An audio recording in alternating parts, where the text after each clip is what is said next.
नमस्कार दोस्तों, आज हम बात करेंगे ईरान और अमेरिका युद्ध जो पिछले 4-5 महीनों से चल रहा था। जो युद्ध जो 19 तारीख को खत्म होना था, वो एक दिन पहले खत्म हो गया। फ्रांस के वर्साई के महल में अमेरिकी राष्ट्रपति डोनाल्ड ट्रंप और ईरान के राष्ट्रपति पजेशियन ने इस पर अपने हस्ताक्षर किए। जो युद्ध 19 तारीख को जिस पर हस्ताक्षर होने थे, वो एक दिन पहले ही हुए। इसकी जानकारी फ्रांस के राष्ट्रपति मैक्रोन ने दी। अब जान लेते हैं थोड़ा सा वर्साई के महल के बारे में। वर्साई का महल 1623 में लुई 13वें ने एक छोटे से महल के रूप में इसको बनवाया था, जो इनके बेटे लुई 14वें ने इनको एक भव्य महल में चेंज किया था। इसमें लगभग 2300 कमरे हैं। 1919 में सेकेंड वर्ल्ड वॉर जो खत्म हुआ था, वो वर्साई की संधि से ही खत्म हुआ था। लेकिन वर्साई की संधि से ही सेकेंड विश्व युद्ध की स्टार्टिंग भी यहीं से हुई थी, नींव भी यहीं से रखी गई थी। डोनाल्ड ट्रंप के अपोजिशन और अमेरिका के विभिन्न जो अखबार हैं, वो कह रहे हैं कि ये डोनाल्ड ट्रंप की एक बहुत बड़ी एक हार है। इसमें ईरान ने अपनी 14 शर्तों को रखा, जो अमेरिका ने पूरा मान लिया है। इनकी जो कुछ प्रमुख शर्त मैं आपको बताता हूँ। पहली शर्त थी कि हॉर्मुज स्टेट खोला जाएगा। जो ईरान ने कहा है कि हम 60 दिन तक हॉर्मुज जो स्टेट है उसको खोलेंगे, उसके बाद हम इस पर टोल लगाएंगे, क्योंकि जो क्षति हुई है उसके लिए ईरान को पैसा चाहिए और वो इसी हॉर्मुज से ही टोल वसूल कर उसकी पूर्ति करेगा। जो सेकंड इनकी जो शर्त थी, वो जो अमेरिकी जो सेनाएं हैं वो समुद्री नाकेबंदी से पीछे हटेगी। तीसरी इनकी जो है वो ईरान परमाणु हथियार नहीं बनाएगा। जो ईरान के पास जो 13 टन जो यूरेनियम है, जिसमें से 440 किलो एक ऐसा यूरेनियम है जो इनरिच है, लगभग 60%, वो ईरान का जो यूरेनियम है वो ईरान में ही रहेगा, लेकिन ईरान उसका वॉर में इस्तेमाल नहीं करेगा। इनकी जो चौथी जो शर्त है, वो ईरान से प्रतिबंध हटाए जाएंगे। ईरान से प्रतिबंध हटाए जाएंगे। अब कोई भी बाहर का जो देश है ईरान में आकर निवेश निवेश कर सकता है। और पांचवी इनकी जो शर्त थी, वो थी कि ईरान अब अपने तेल को एक्सपोर्ट करेगा। और जो छठी इनकी थी, वो ईरान की जो फ्रीड जो संपत्तियाँ थी वो रिलीज होंगी। और इनकी एक शर्त ये थी कि दोनों देश एक दूसरे के आंतरिक मामलों में हस्तक्षेप नहीं करेंगे, क्योंकि जब खमेनी के खिलाफ जब आंदोलन हो रहा था, तो अमेरिकी राष्ट्रपति कह रहे थे कि ईरान के जो लोग थे उनसे कह रहे थे कि मदद रास्ते में है, तो ये एक दूसरे के आंतरिक मामलों में हस्तक्षेप नहीं देंगे। अमेरिका सभी मोर्चों से संघर्ष खत्म करेगा। दोनों पक्ष एक दूसरे की निगरानी के लिए व्यवस्था बनाएंगे।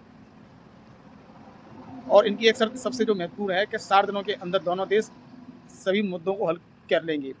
और जो अंतिम जो समझौता होगा उस पर यूएनएससी की सहमति होगी। यूएनएससी मतलब United states security of council की इस पर मंजूरी होगी।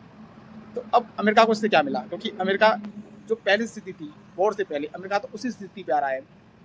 अमेरिका को तो इससे युद्ध से कुछ भी नहीं मिला, लेकिन हाँ, ईरान के ऊपर सैंक्शन से वो अपना तेल एक्सपोर्ट नहीं कर पा रहा था। उसकी जो संपत्ति थी, जो फ्रीड थी, वो पूरी संपत्ति मिल जाएंगी। तो हाँ, ईरान को इस युद्ध से काफ़ी बढ़त हासिल हो रही है। और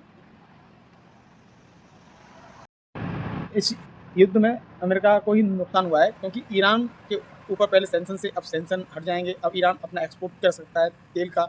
ईरान अपनी शर्तों के अकॉर्डिंग चल रहा है, लेकिन अमेरिका अपनी शर्तों के अकॉर्डिंग नहीं चल रहा है। तो देखा जाए तो इस युद्ध से सिर्फ अमेरिका को ही लॉस हुआ है। और सबसे ज़्यादा जो लॉस हुआ है इस युद्ध से, वो सबसे ज़्यादा लॉस हुआ है इजराइल को, क्योंकि इजराइल को एक साइड कर अमेरिका ने ईरान से कहा है कि इजराइल लेबनान पर हमला नहीं करेगा। और लेबनान के लोग इस बात से खुश हैं कि ईरान ने अपनी सिक्योरिटी के साथ साथ हमारी भी सुरक्षा की मांग की। और सबसे ज़्यादा जो नुकसान इसमें हुआ था, वो सऊदी का हुआ था, क्योंकि सऊदी ने अब तक इस पूरे युद्ध के दौरान 4 लाख करोड़ रुपए का जो तेल उसका एक्सपोर्ट हो रहा था, वो बाधित था। अब वो एक्सपोर्ट बाधित जो था वो स्टार्ट हो जाएगा।